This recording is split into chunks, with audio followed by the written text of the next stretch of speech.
he was rewarded with a lunch. I'm very pleased that I hope the food was good and that he has also got some food for thought in the process.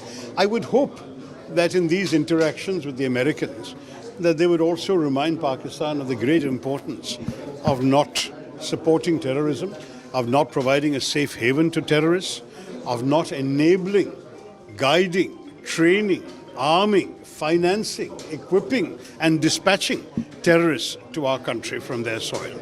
This is something which some of the American senators and congressmen who met the Pakistani delegation that was there at the same time that my delegation was there did do. They did tell Pakistan all of this. And it is our hope that everyone in the US government will do this. They could not have forgotten the episode of Osama bin Laden so quickly. Osama bin Laden killed over 2,000 people in the 9/11 attacks. And he did so on American soil. He destroyed 2 iconic American buildings. Large numbers of American citizens and those of many other nationalities lost their lives.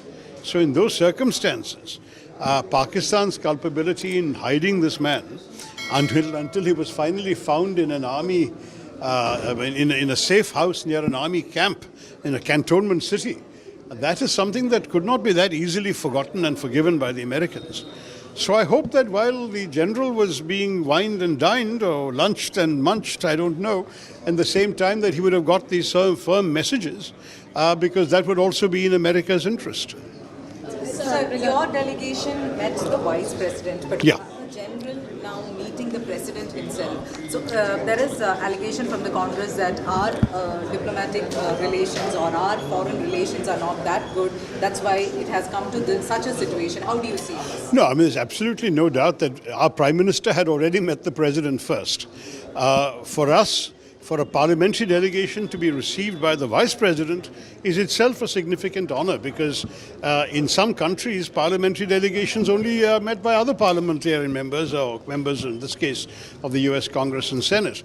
We met them also, but we certainly had the privilege of seeing both the Vice President and the Deputy Secretary of State.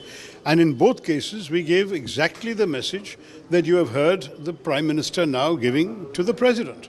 So not only was this message already received from our delegation, but it was received and accepted without any demur, disagreement or argument by the Vice President and by the Deputy Secretary of State. They fully understood exactly where we were coming from. You know, the question about mediation is something that I have answered to all of you in the past. Mediation implies equivalence, and there is no equivalence between terrorists and their victims. There is no equivalent between a state that dispatches terrorists and a state that repels them.